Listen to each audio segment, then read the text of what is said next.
बिस्मिल्लाहिर्रहमानिर्रहीम। क़ालल्लाहु तआला फ़ी कलामिहिल मजीद अल बुरहानिर रशीद वल फुरक़ानिल हमीद अल्लज़ीना युमिनूना बिल गैब व यक़ीमूनस सलात व मिम्मा रज़क़नाहुम युनफ़िक़ून। सदक़ल्लाहु मौलानल अज़ीम व सदक़ रसूलुहुन नबियुल करीम व नहनु अला ज़ालिका मिनश शाहिदीन व शाकिरीन वल्हम्दुलिल्लाहि रब्बिल आलमीन। व क़ालल्लाहु तआला फ़ी मक़ामिन आख़र इन्नल्लाहा व मलाइकतहु युसल्लूना अलन नबी या अय्युहल्लज़ीना आमनू सल्लु अलैहि वसल्लिमू तस्लीमा। अस्सलातु वस्सलामु अलैका या सय्यदी या रसूल अल्लाह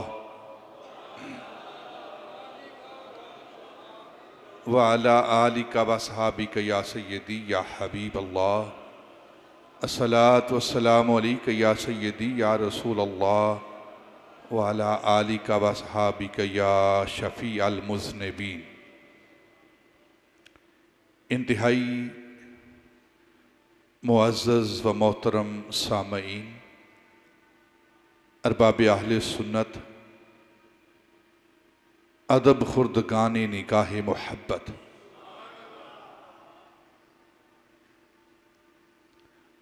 कुरान मजीद बुरहान रशीद से सूरह बकरा की आयत नंबर 3 आपके सामने उसके कलिमात तलावत किए गए हैं। माह शवाल अल्लाह रब्बुल इज़्ज़त की बारगाह में जो साल के उसने 12 महीने बनाए हैं, उन 12 महीनों में से 10वां महीना इस्लामी साल का 10वां शहर 10वां महीना वो माह शवाल है। इस माह मुबारक का शुमार जो हज के महीने हैं उनमें होता है। हज के महीनों में इस महीने का शुमार होता है और ये वो महीना है जिसकी 1 तारीख को ईद उल फितर होती है। इस ईद उल फितर के दिन को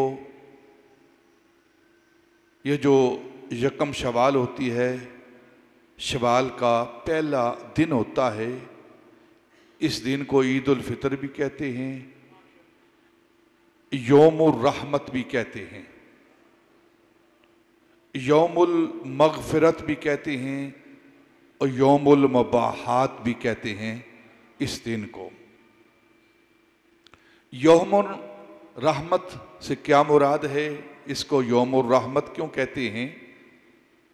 अहादीस के अंदर आता है कि जब माह रमज़ान के रोज़े अपने इख्तिताम को पहुँचते हैं, ख़त्म होते हैं, ईद का दिन आता है, तो अल्लाह रब्बुल इज़्ज़त अपने महबूब के रोज़ेदार उम्मतियों को,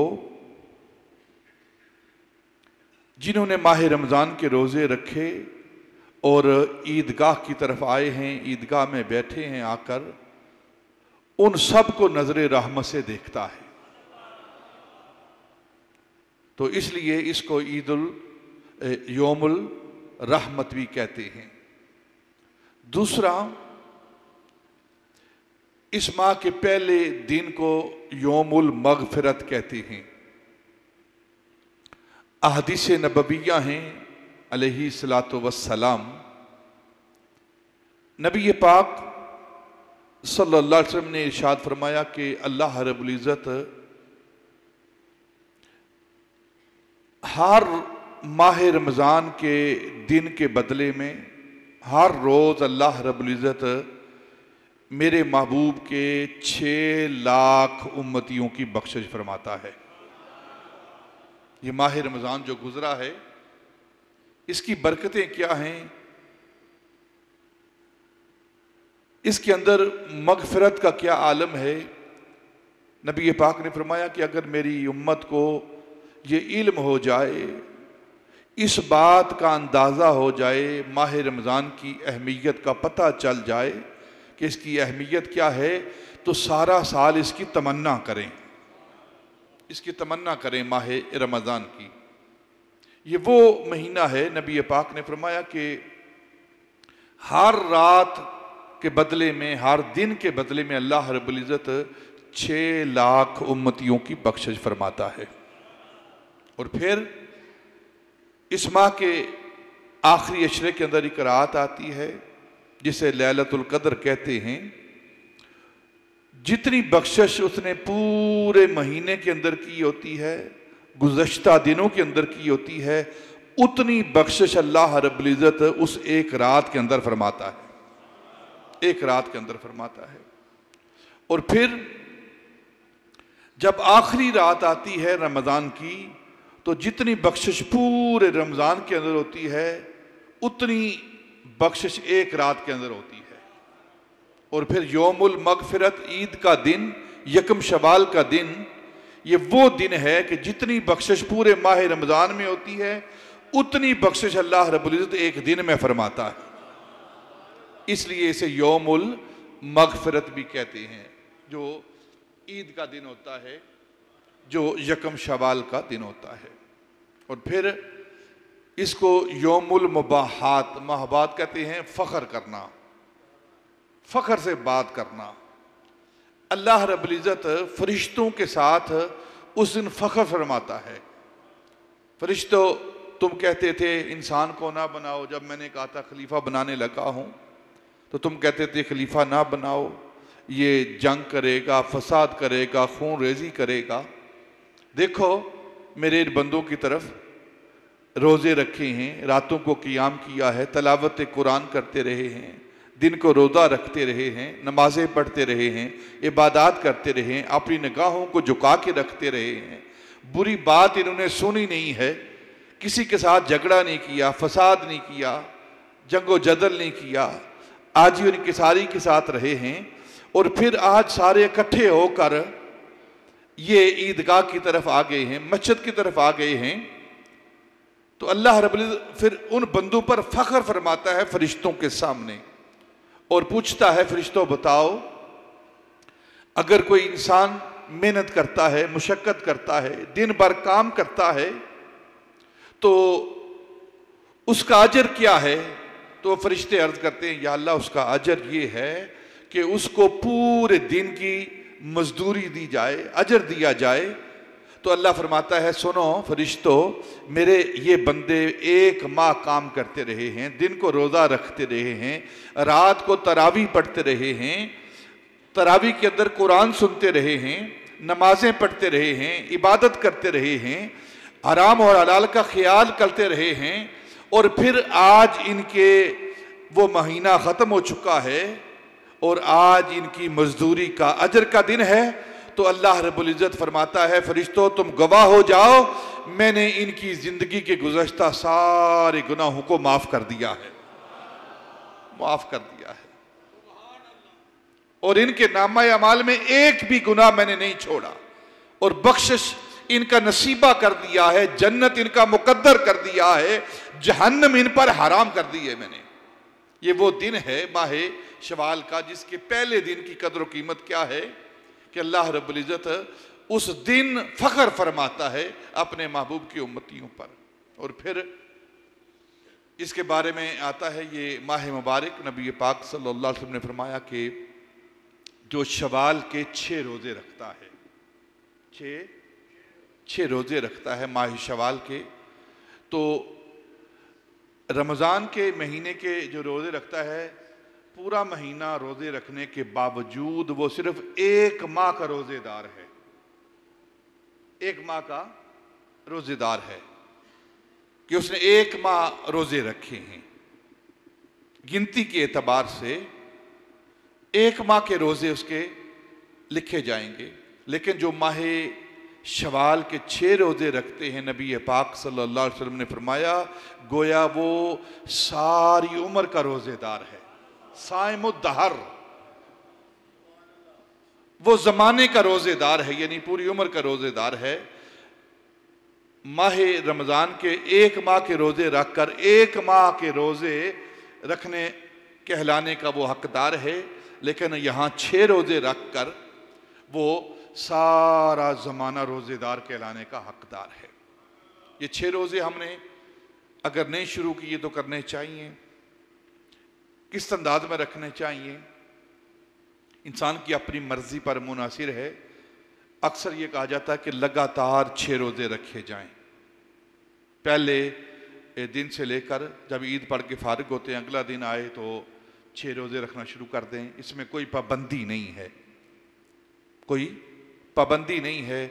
हम चाहें तो इतवार और सोमवार का रोज़ा रखें, चाहें तो पहला पूरा जो 6 दिन बनते हैं हफ्ते के वो रोज़ा रख लें, या तोड़ तोड़ कर 1-1 रोज़ा रखें, जिस तरह हमें आसानी हो। एक पूरे माह के अंदर हम ये 6 रोज़े पूरे कर लें ताकि जब अल्लाह की बारगाह में हाजिर हों तो नबी पाक सल्लल्लाहु अलैहि वसल्लम के फरमान के मुताबिक हम सारा उम्र रोजेदार की लिस्ट में हमारा नाम आ जाए। ये वो माह मुबारक शवाल,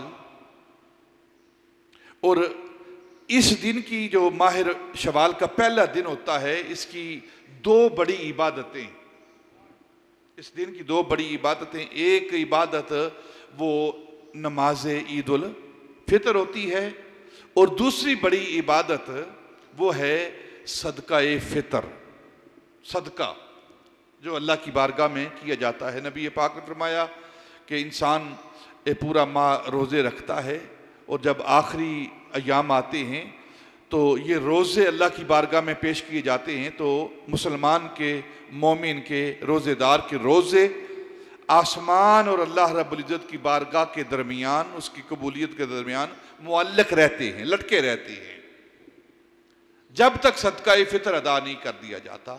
ये रोज़े मुअल्लक रहते हैं, कबूल नहीं होते अल्लाह की बारगाह में। तो 2 बड़ी इबादतें, एक ईद की नमाज की इबादत और दूसरी सदके की इबादत। ये 2 इबादतें हैं जो इस माह का आगाज़ होते ही शुरू कर दी जाती हैं सदका फितर के हवाले से। अल्लाह रब्बुल इज़्ज़त कुरान पाक के अंदर इरशाद फरमाते हैं योम अल्लज़ीना युमिनूना बिल गैब व यकीमून सलात व मिम्मा रज़क़नाहुम युनफ़िकून। 3 नंबर आयत है ये, और इसके अंदर 3 जुमले हैं, 3 बातें हैं, 3 कलिमात हैं। अल्लाह रब्बुल इज़्ज़त ने इरशाद फरमाए। पहला कलमा क्या है?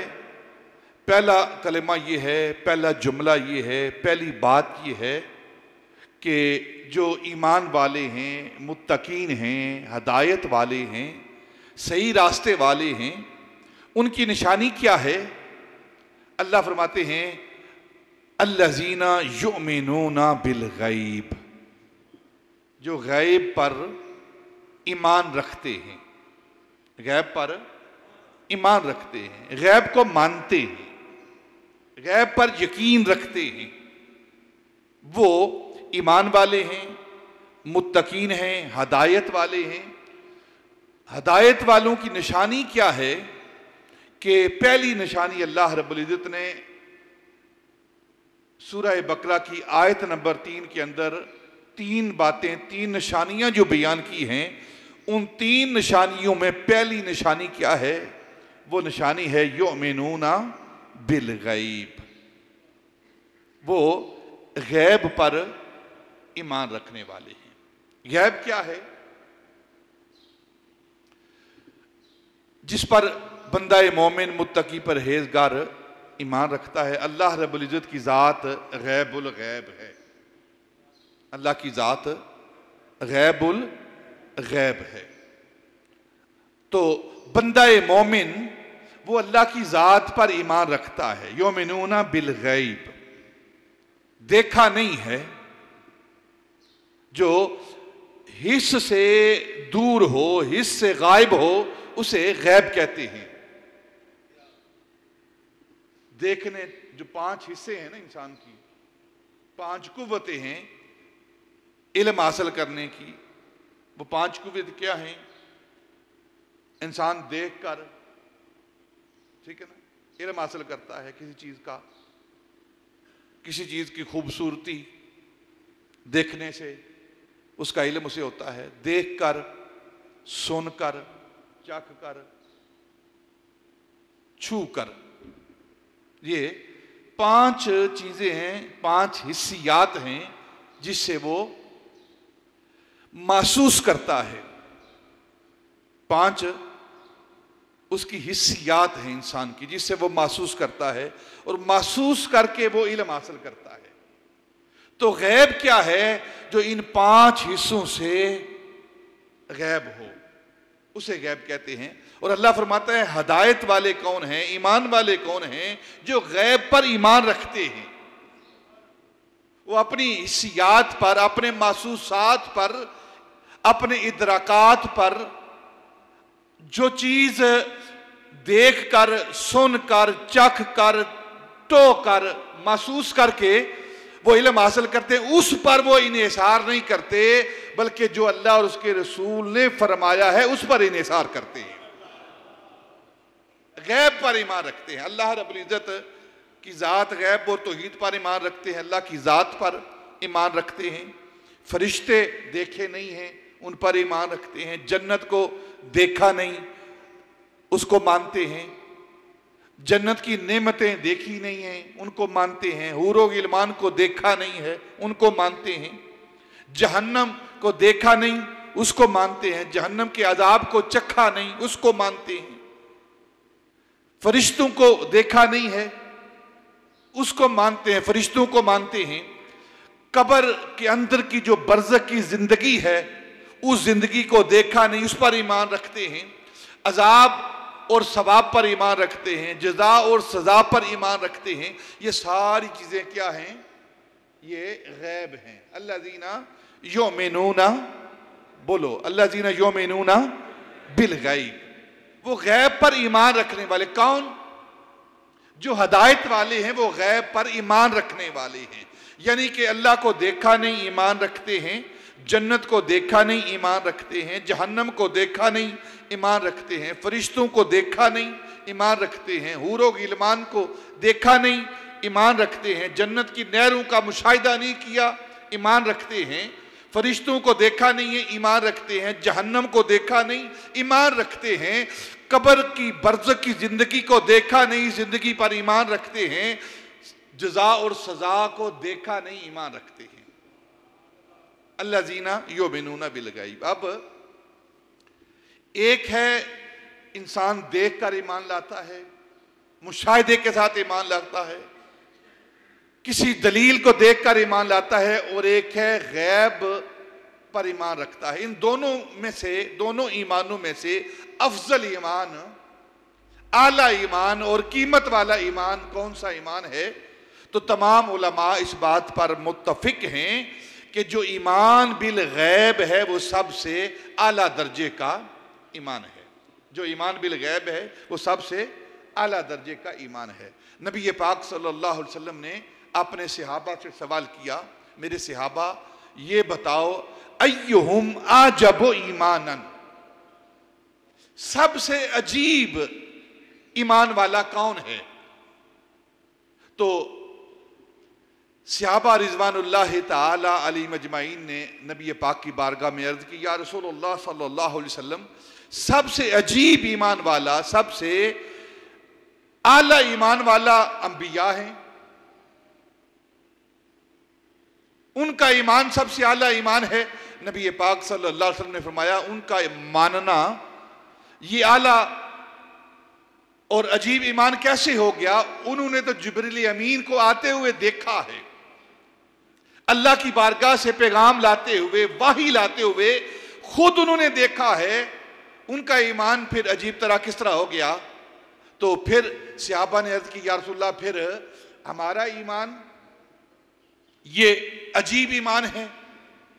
तो नबी पाक सल्लल्लाहु अलैहि वसल्लम ने फरमाया, तुम्हारा ईमान अजीब किस तरह हो सकता है? तुम अपनी आंखों से चेहरे वद्दुहा को देख रहे हो, तुम अपनी आंखों से मुझे देख रहे हो, तुम अपनी आंखों से जिब्रील अमीन का वाही लेकर आना, फिर मेरी जुबान से उस वाही का इजहार होना, फिर मौजज़ात का देखना, फिर दरख्तों का चलते हुए देखना, कंकरों का कलमा पढ़ते हुए देखना, सूरज को मुड़ते हुए देखना, चांद को दो टुकड़े हुए होते देखना, ये सारी चीजें तुम अपनी आंखों से देख रहे हो, फिर तुम्हारा ईमान अजीब कैसे हुआ? तो सहाबा रिजवानुल्लाह ताला अलैहिम अजमाइन ने नबी पाक से अर्ज की, या अल्लाह, या रसूलुल्लाह सल्लल्लाहु अलैहि वसल्लम, फिर आप जानते हैं और आपका रब जानता है कि अजीब ईमान वाले कौन हैं? तो नबी पाक ने फरमाया, मेरे सहाबा सुनो, कुर्बे क़यामत के वक्त, क़यामत जब करीब होगी, आखिरी ज़माना होगा, आखिरी वक्त होगा, कुछ लोग ऐसे आएंगे, मैं इस दुनिया को छोड़कर अपने मकाम की तरफ लौट जाऊंगा, फिर ना फरिश्तों का नज़ूल होगा, ना वाही का नज़ूल होगा, ना वो मौजज़ात देखेंगे। वो लोग आएंगे जिन्होंने मेरे चेहरे वद्दुहा को भी नहीं देखा होगा, तुम्हें भी नहीं देखा होगा, अपनी आंखों से कुरान के नज़ूल को भी नहीं देखा होगा, बस वो मेरी जात से निकले हुए, मेरे मुंह से निकले हुए कलेमात को सुनकर मुझ पर ईमान ले आएंगे। बस मेरे कलेमात को, मेरी अहादीस को, मेरी बातों को सुनकर वो ईमान ले आएंगे और मुझसे मोहब्बत करते होंगे। वो अजीब ईमान वाले हैं, वो अजीब ईमान वाले हैं। और अल्लाह के फजल करम से वो हम हैं अजीब ईमान वाले। ना नबी पाक को ज़ाहिरी आंखों से देखा है, लेकिन उस चेहरे को ना देखने के बावजूद उस चेहरे पर मर मिटने वाले हैं हम, उस चेहरे के साथ मोहब्बत करने वाले हैं। और इस ईमान की कीमत क्या है? सबसे आला ईमान ये ईमान बिल गैब है। देख कर ईमान लाना और फिर गैब पर ईमान लाना, दोनों के अंदर फर्क है। इसकी एक हकायत, एक मिसाल देता हूं जो आपने पहले भी समात की होगी। हारून रशीद और ज़ुबैदा खातून, ये ज़ुबैदा खातून इंतहाई नेक, पारसा, दर्द दिल रखने वाली खातून हैं।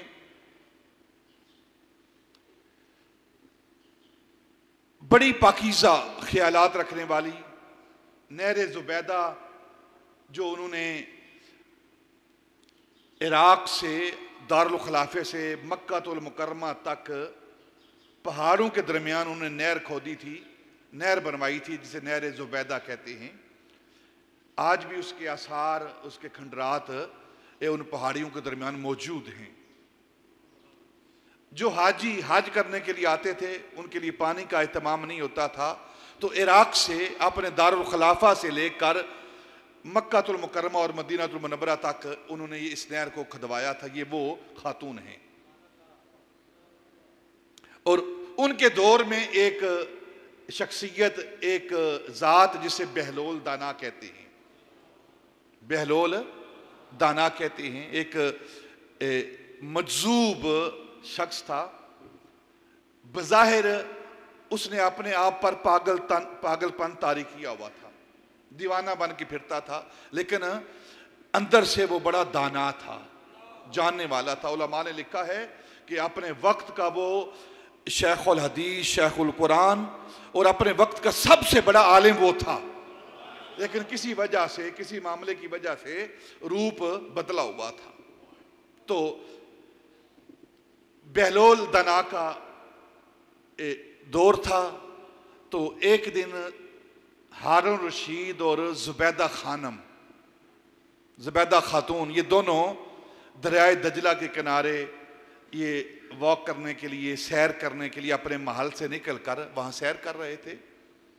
तो यही मजजूब दीवाना बहलोल दाना दरियाए दजला के किनारे रेत पर बैठा हुआ अपना पांव रख कर रेत के अंदर उसके ऊपर डालकर रेत के घरौंदे बना रहा था, घर बना रहा था रेत के। जैसे बच्चे हमारे खेलते हैं, रेत के घरौंदे बनाते हैं, जब वो नहर पर जाते हैं, दरिया पर जाते हैं, तो बच्चे वहाँ खेलते हुए, आपने भी बनाए होंगे। तो वो बना रहा था। जो ही वो घरौंदा तैयार होता, पाँव बीच में रखते हैं, ऊपर से रेत डालते हैं और घरौंदा बनाते हैं। जब वो पाँव निकालते हैं तो वो रेत ठहर जाती है। तो वो घर बना रहा था। तो गुजरते गुजरते जब वो दोनों करीब पहुंचे तो जुबैदा ने पूछा, बहलोल क्या कर रहे हो यहाँ बैठे? तो कहने लगा, जन्नत के अंदर घर बना रहा हूं, जन्नत के अंदर घर बना रहा हूं। तो जुबैदा ने पूछा, बहलोल ये जो जन्नत के अंदर घर बना रहे हो, इसको बेचते भी हो? इसको बेचते भी हो? उसने कहा, हाँ बेचता हूं। तुमने लेने हैं? कहती हाँ लेने हैं। क्या कीमत है? कहने लगा, 1 दीनार एक घर का। उसने चंद दीनार दिए जुबैदा खातून ने बहलोल दना को। वो दीनार लेकर उसने दरिया के अंदर फेंक दिए और जितने दीनार दिए थे उतने घर उसने मिसमार कर दिए, हाथ फेर दिया ऊपर। ये जुबैदा की हैं। हारून रशीद उसने कहा, जुबैदा तू भी पागल हो गई, ये तो है ही पागल ना, तू भी पागल है साथ। भला ये चंद 1 दीनार के बदले में, और वो भी इस पागल से, इस दीवाने से जन्नत के अंदर भला घर मिलते हैं? और वो भी उसने जो दीनार लिए हैं वो दरिया के अंदर फेंक दिए हैं। तो उसने कहा, कोई बात नहीं, बात हो गई, चलते हैं।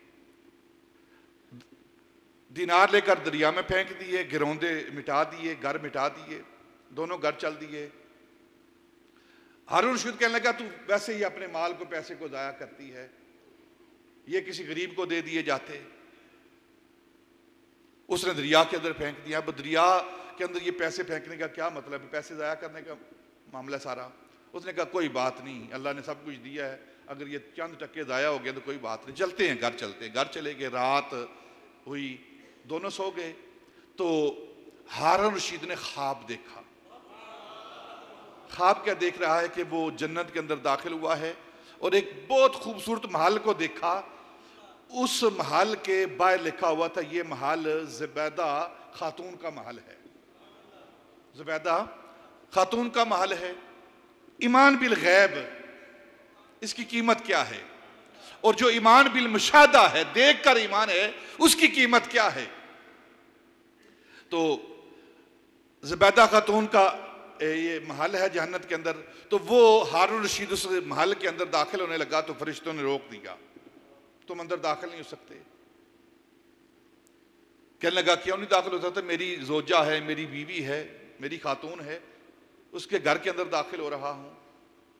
तो कहने लगे, नहीं, वो दुनिया के अंदर तेरी खातून होगी, अभी फैसले नहीं हुए कि यहां भी वो तुम्हारी खातून होगी। ये उसका घर है जो उसने बहलोल दना से खरीदा था और तुम इसमें दाखिल नहीं हो सकते। अब ख्वाब में देखकर सुबह बेदार हुआ तो सारा दिन इंतजार करता रहा कब असर का वक्त आए, सूरज ढले और हम सैर को निकले। जब असर का वक्त आया, शाम का वक्त आया, तो उसने जुबैदा से कहा, जुबैदा चलो आज फिर सैर को चलते हैं। कल जुबैदा ने कहा था, आज हारून रशीद कह रहा है चलो सैर को चलते हैं। उसने कहा, अब आज कोई खास बात है, सैर को जाना है? नहीं, जाना है आज सैर को। सैर को दोनों निकले तो क्या देखते हैं, उसने इत्तिफाक के दूसरे दिन भी वही बहलोल दना उसी मकाम पर बैठे घर बना रहा है, वही काम कर रहा है जो अगले दिन कर रहा था। तो अब जुबैदा ने नहीं पूछा, अब हारून रशीद ने पूछा, बहलोल क्या कर रहे हो? कहने लगा, जन्नत के अंदर घर बना रहा हूं, जन्नत के अंदर घर बना रहा हूं। तो पूछा, बहलोल बेचते भी हो? कहाँ बेचता हूं, फरोख्त करता हूं। क्या कीमत है इसकी?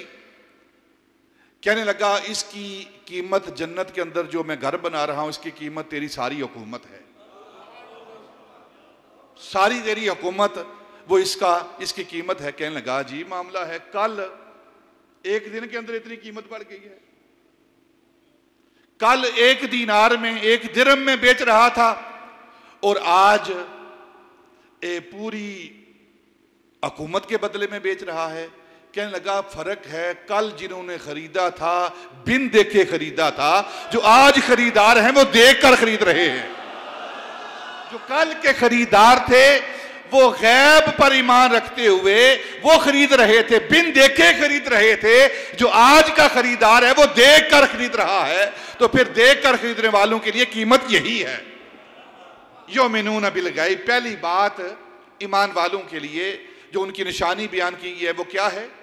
वो गैब पर ईमान रखते हैं। दूसरी बात जो अल्लाह रब्बुल इज्जत ने की है वो क्या है? वो यकीमुन सलात, वो नमाज को कायम करते हैं, नमाज को कायम रखते हैं। और तीसरी बात जो अल्लाह रब्बुल इज्जत ने फरमाई वो क्या है कि जो रिज़्क हमने उन्हें अता किया है वह मिम्मा रज़क़नाहुम युनफ़िकून, जो रिज़्क हमने उन्हें अता किया उससे खर्च करते हैं, अल्लाह की बारगाह में खर्च करते हैं। आज इसी पर थोड़ी सी हमने गुफ्तगू करनी है। इन्फाक फी सबीलिल्लाह, व मिम्मा रज़क़नाहुम, व मिम्मा व मिन मा का मजमुआ है ये, में से, जो हमने उन्हें रिज़्क अता किया है उसमें से खर्च करते हैं। अब कोई सदका देकर, खैरात करके, अल्लाह की बारगाह में खर्च करके कोई इतराए ना, अपना सीना ना फैलाए कि मैं दे रहा हूं। अल्लाह फरमाता है जो कुछ हमने दिया है वह मिम्मा रज़क़नाहुम, जो कुछ हमने दिया है उसमें से वो देते हैं, युनफ़िकून खर्च करते हैं। तो पहली बात, जब इंसान कोई इन्फाक फी सबीलिल्लाह करता है, सदका व खैरात करता है, तो उसे चाहिए कि वो सदका खैरात करते हुए इस नीयत को अपने ज़हन के अंदर रखे, किसी पर एहसान नहीं कर रहा, किसी पर एहसान नहीं कर रहा। वो जतलाए ना अपना वो सदका व खैरात, जतलाए ना, बल्कि उसकी नीयत इरादा ये होना चाहिए कि जो कुछ मुझे अल्लाह ने दिया है उसमें से वो खर्च कर रहा है। अब ये जो मिन है ना, जो तलबा हैं यहाँ बैठे हुए दरस निज़ामी के पढ़ने वाले, जो ग्रामर के साथ ताल्लुक़ रखते हैं, ये जो मिन है ना, मिम्मा, मिन और मा का जो मजमुआ है मिन, ये मिन तबईज़िया है, यानी कि जो हमने दिया है, जो रिज़्क हमने दिया है, रिज़्क से मुराद सब कुछ है। रिज़्क से मुराद सिर्फ रोटी नहीं है, सिर्फ गंदम अनाज नहीं है। रिज़्क से मुराद जो कुछ अल्लाह ने दिया है वो रिज़्क है।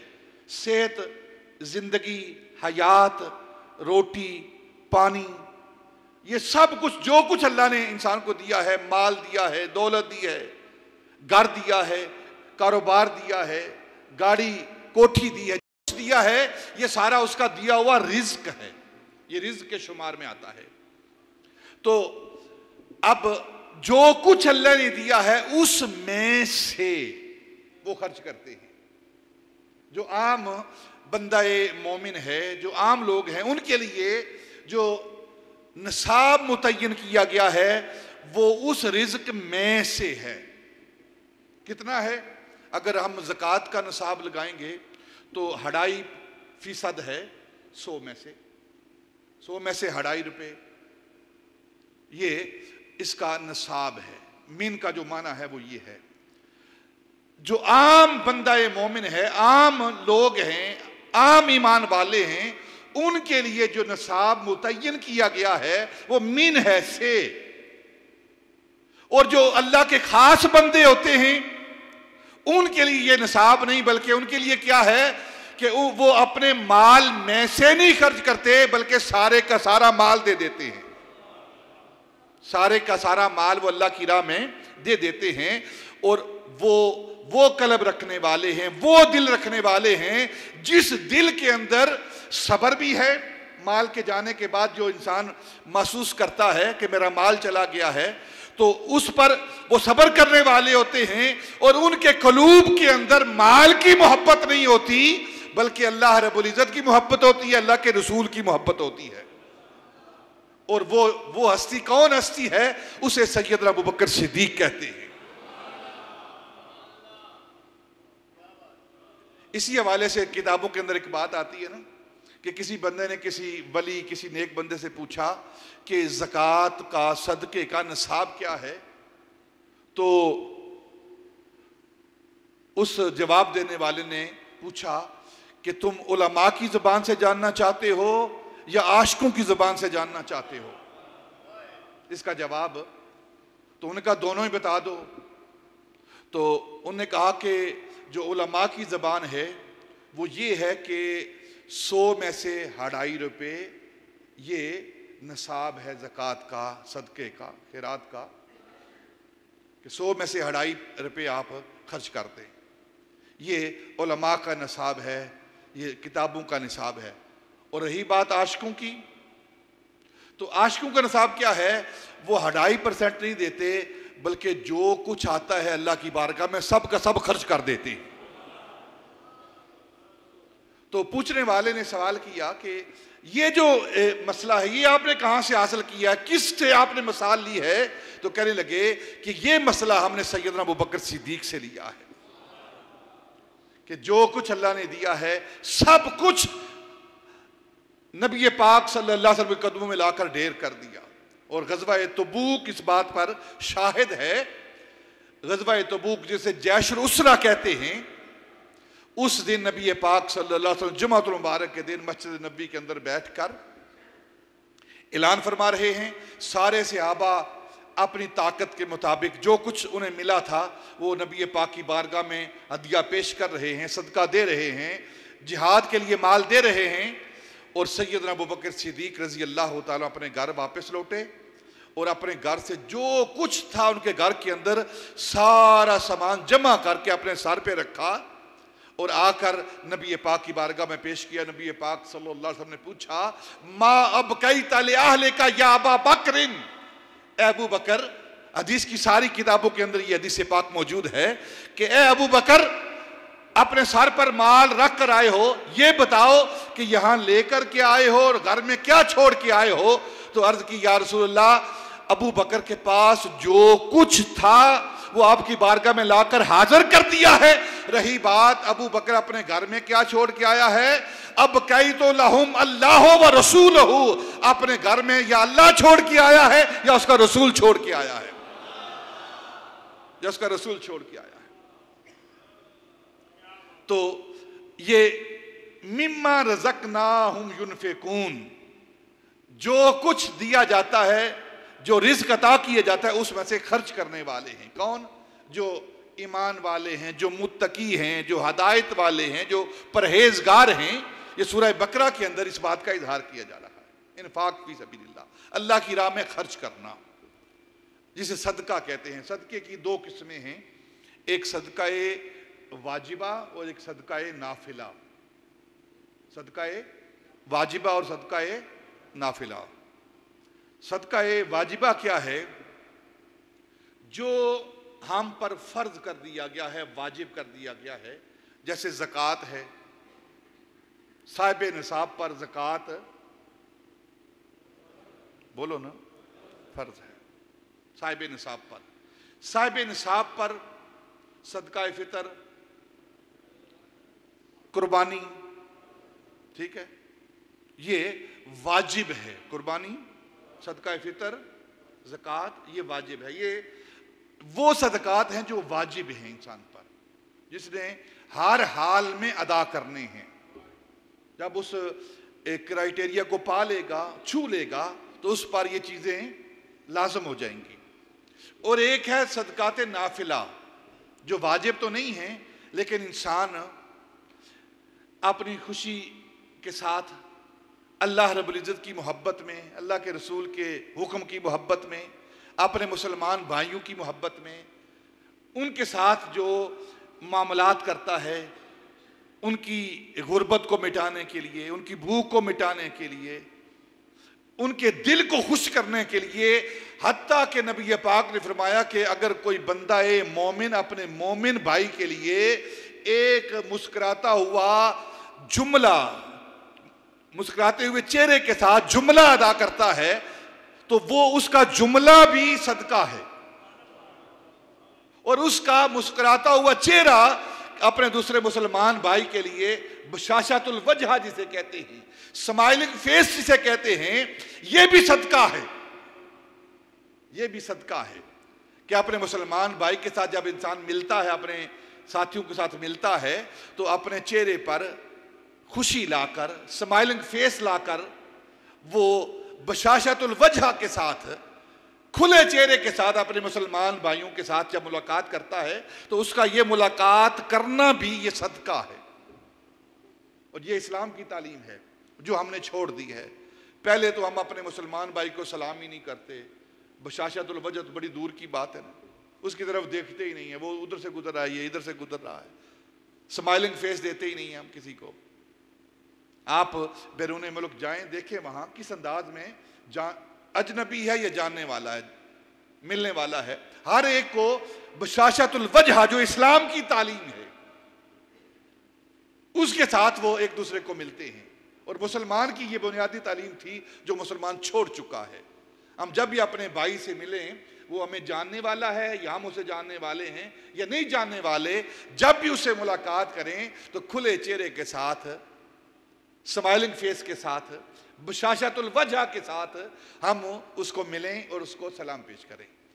इफ्शाउस सलाम जो नबी पाक ने फरमाया है, और नबी पाक ने फरमाया सबसे बेहतरीन शख्स वो है जो सलाम करने में पहल करता है, जो सलाम करने में पहल करता है। हमारे पास 2 टके आते हैं, अकड़ जाते हैं कि मैं इस अपने मजदूर को, इस गरीब आदमी को सलाम क्यों करूं।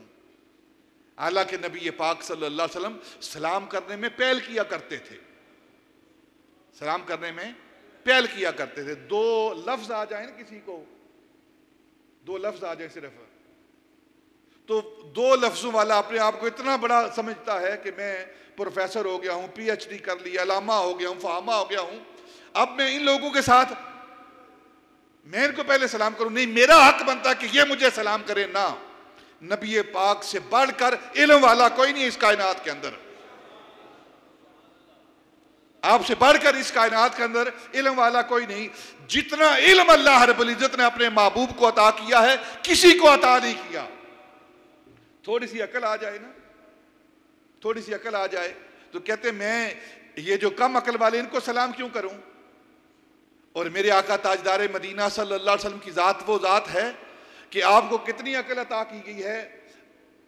अहादीस के अंदर, कुतुब तफसीर के अंदर आता है कि सारी कायनात जो अल्लाह रब्बुल इज्जत ने बनाई है ना, सारी कायनात, इंसानों को बनाया है, उनको अकलें दी हैं, और सारे इंसानों को, सारी कायनात को जो अकल दी है उसका शुमार क्या है, और जो नबी पाक को अकल दी है उसका शुमार क्या है। ये रवायात के अंदर आता है कि सारी कायनात की अकल कितनी है, सारी कायनात के रेत के जर्रे इकट्ठे किए जाए ना, रेत के जर्रात जो हैं, और उन सारे जर्रात में एक जर्रा लिया जाए, सारे सहरा जो दुनिया के ना, उसमें से रेत का एक जर्रा लिया जाए, तो एक जर्रे के बराबर भी अल्लाह रब्बुल इज्जत ने सारी कायनात को अकल नहीं दी। एक जर्रे के बराबर भी अकल नहीं दी। ये कितनी अकलें हैं इस दुनिया के अंदर, इस जान के अंदर, कितने कितने अकलमंद हुए हैं, लेकिन इन सब की अकलें मिलाकर एक जर्रे के बराबर भी नहीं।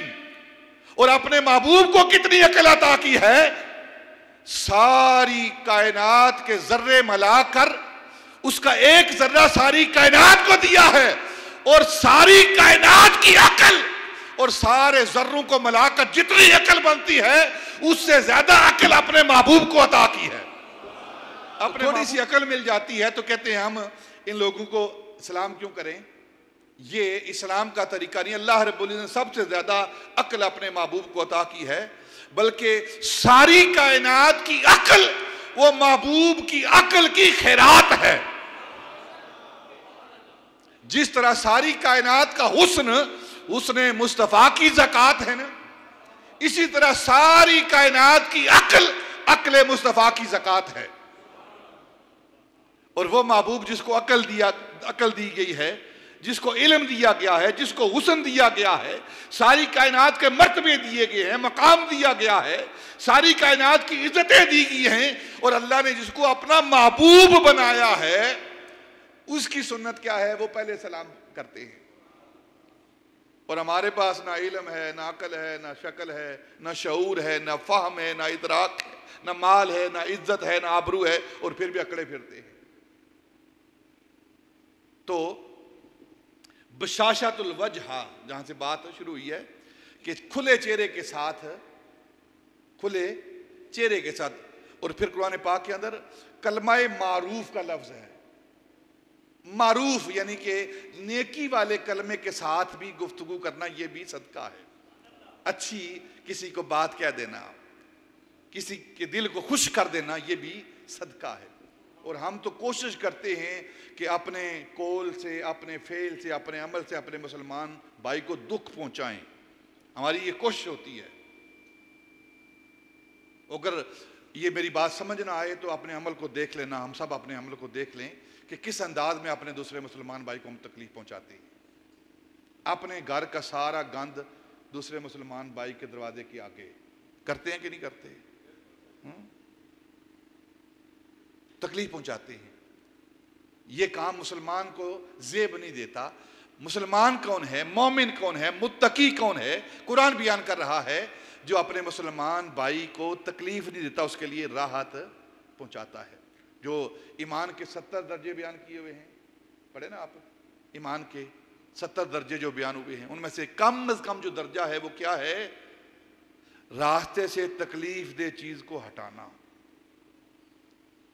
जो रास्ते में किसी को तकलीफ दे रही है कोई चीज, उसको हटा देना, ये 70 जो ईमान के दर्जात हैं उनमें से सबसे आखिरी दर्जा ये है। अगर कोई ईंट पड़ी हुई है जो रुकावट बन रही है, अगर कोई झाड़ी पड़ी हुई है जो रुकावट बन रही है, तो उसको हटा देना रास्ते से, ताकि गुजरने वाला आसानी के साथ बिला खौफ व खतर गुजर जाए। ये जो 70 दर्जे हैं ईमान के, उसमें से एक दर्जा है ये। और हम कौन सी ऐसी रुकावट नहीं जो हम नहीं डालते, और फिर भी अपने आप को मुत्तकी, परहेजगार, और हर नमाज के बाद आसमान की तरफ देखते हैं कि हमारे लिए कोई पैगाम आया कि नहीं आया। तो बशाशतुल वजह ये भी सदका है। और नबी पाक सल्लल्लाहु अलैहि वसल्लम ने फरमाया कि जो अपने हलाल माल से सदका देता है, हलाल माल से, वही सदका अल्लाह की बारगाह में कबूल होता है। जो हलाल माल से सदका देता है वो कबूल होता है। और वो किस तरह बढ़ता है? बुखारी शरीफ के हदीस पाक है, नबी पाक ने फरमाया कि जिस तरह घोड़ा पालने वाला छोटे बच्चे को, घोड़े के छोटे बच्चे को लेता है, फिर उसकी तरबियत करता है, उसको पालता है, सिखाता है, फिर घोड़ा तैयार हो जाता है, इसी तरह जो इंसान हलाल माल से एक खजूर की मिकदार के बराबर भी अगर कोई सदका करता है, तो अल्लाह रब्बुल इज़्ज़त उस सदके की, उस खजूर के दाने के बराबर जो सदका करता है, उसकी अल्लाह तरबियत करता है। उस सदके की अल्लाह तरबियत, बुखारी शरीफ के हदीस पाक है, तरबियत करता है। किस अंदाज में तरबियत करता है कि अल्लाह उसकी तरबियत करता रहता है। उससे बड़ा तरबियत करने वाला कौन है? जो रब है। रब कहते ही उसे हैं जो तरबियत करने वाला हो। और उस सदके की तरबियत करता है, उसको पालता है, उसकी नश्व नमा करता है, उसको बढ़ाता है, हत्ता कि वो एक खजूर के दाने के बराबर सदका वो पहाड़ की मानद बड़ा हो जाता है। पहाड़ की मानद वो बड़ा हो जाता है। तो ये अल्लाह रब्बुल इज़्ज़त उस सदके को इतना बढ़ाता है कि वो पहाड़ की मानद बड़ा हो जाता है। फिर उस पहाड़ के बराबर उस सदका देने वाले को उसका अजर दिया जाता है। यही वजह है कि इंसान जब इस दुनिया में रहता है, अमाल करता है, फिर दुनिया से चला जाता है, कब्र के अंदर जाता है, और जब मैदान हशर के लिए उठता है, हदीस पाक में आता है, तो उसके इर्द गिर्द पहाड़ ही पहाड़ होंगे नेकियों के। तो वो पूछेगा, या अल्लाह ये पहाड़ कैसे हैं, ये नूर के पहाड़ कैसे हैं जो तूने मेरे इर्द गिर्द खड़े कर दिए हैं? तो अल्लाह फरमाएगा, ये वो तेरी नेकियां हैं जो दुनिया के अंदर तू इखलास के साथ किया करता था। मैं इन नेकियों की तरबियत करता रहा हूं, इनको बड़ा करता रहा हूं, और आज ये पहाड़ बनकर तेरे इर्द गिर्द मौजूद हैं। जा इनके साए के अंदर तू जन्नत के अंदर चला जा। तो ये वो सदकात हैं जो हमने अपने मुसलमान भाइयों के लिए खर्च करने हैं। खर्च करने के बाद हमने एहसान नहीं जतलाना। पहली बात कि मैंने तुझे माल दिया था, सदका दिया था, खैरात दी थी, तू मेरे सामने बोलता है अब तू तो हकीर आदमी है। ऐसा सदका उसके मुंह पर मार दिया जाता है, वापस भेज दिया जाता है, अल्लाह की बारगाह में वो कबूल नहीं है। और फिर ये जो इंसान अपने मुसलमान भाई को देता है, माशरे के अफराद को देता है, ये अपने माशरे के अफराद को नहीं देता, ये अल्लाह की बारगाह में दे रहा है। तो अगर वो जिसको सदका दे रहा है उसकी तौहीन कर रहा है, तो दूसरे लफ्जों में वो इस सदका लेने वाले की तौहीन नहीं कर रहा, वो अल्लाह रब्बुल इज्जत की जात की तौहीन कर रहा है। देखिए ना, छोटी सी बात करता हूं, एक मस्जिद ये इज्जत की जगह है, मस्जिद की तौहीन करना क्या है? बोलो। मस्जिद की तौहीन करना कुफ्र है। मस्जिद की तौहीन करना कुफ्र है। कोई नीयत के साथ जानबूझकर मस्जिद की तौहीन करे कि मैं मस्जिद की तौहीन कर रहा हूं, तो ये कुफ्र है। क्यों कुफ्र है?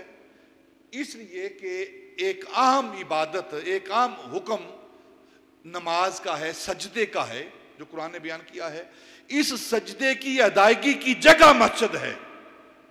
इसमें ज़रफ़ है नहीं, ये जहां सजदा हो उसे मस्जिद कहते हैं।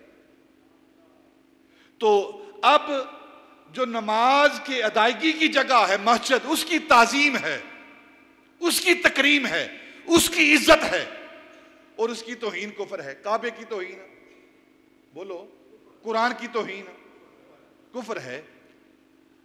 काबे की तौहीन, वहां हज होता है, मना मुज़दलिफा के अंदर अगर कोई उन मैदानों की तौहीन इस नीयत से करे कि इस जगह हज होता है, तो वो कुफ्र का मुर्तकिब हो रहा है।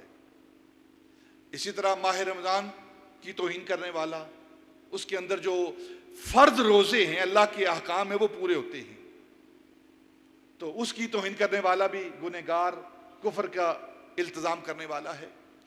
इसी तरह जिस शख्स को ज़कात दी जा रही हो, सदका दिया जा रहा हो, उसकी ताजीम और तकरीम भी वाजिब है।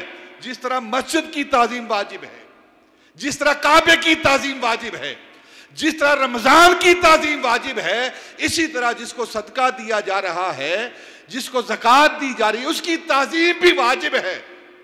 अगर वो ना होता, जिसको सदका और ज़कात दी जा रही है, तो मालदार साहिब निसाब सदका किसको देता?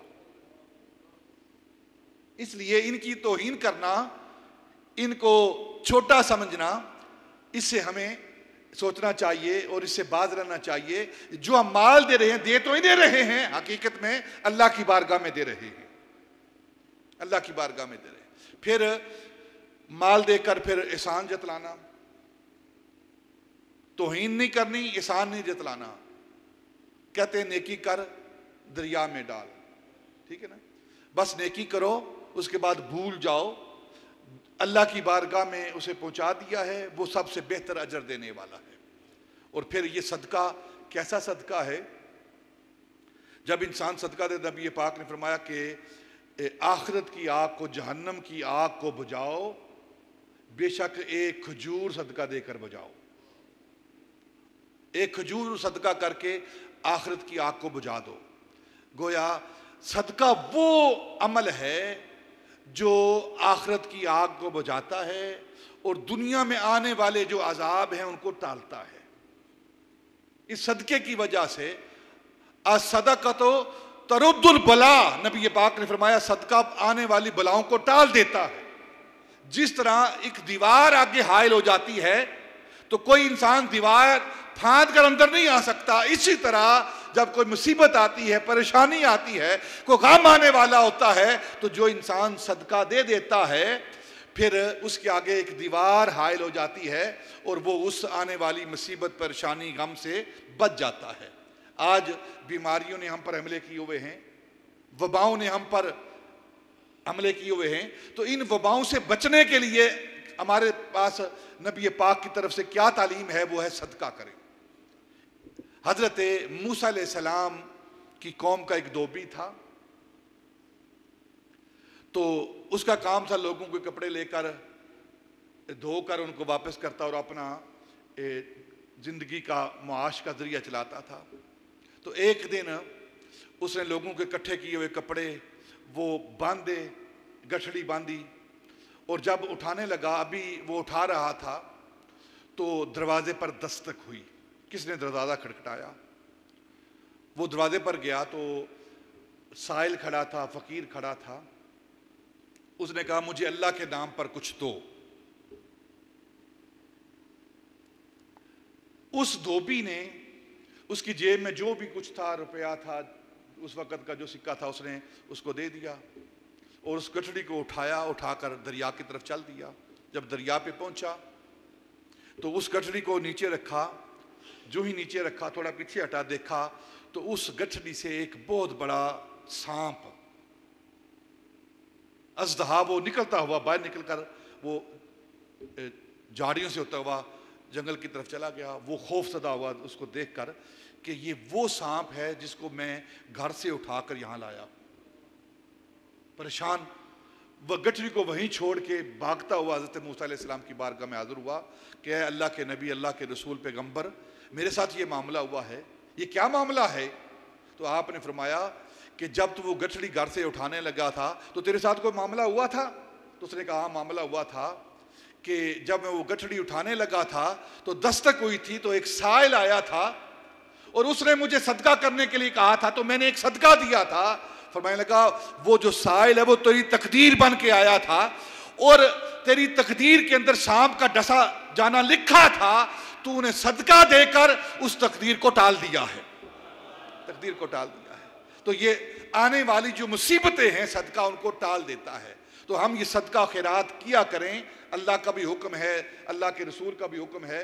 और फिर आप अगर कुरान पाक का मुताला करें, कुरान पाक के जो जुमला अहकामात हैं, सबसे ज़्यादा अहकामात के बाद जिस चीज़ की तरफ जोर दिया गया है वो दो चीज़ें हैं। एक वो जिहाद फी सबीलिल्लाह है जिसकी तरफ सबसे ज़्यादा जोर दिया गया है, और दूसरा इन्फाक फी सबीलिल्लाह है। एक जिहाद फी सबीलिल्लाह और एक इन्फाक सबीलिल्लाह। एक अल्लाह की राह में जिहाद करना और एक अल्लाह की राह में खर्च करना।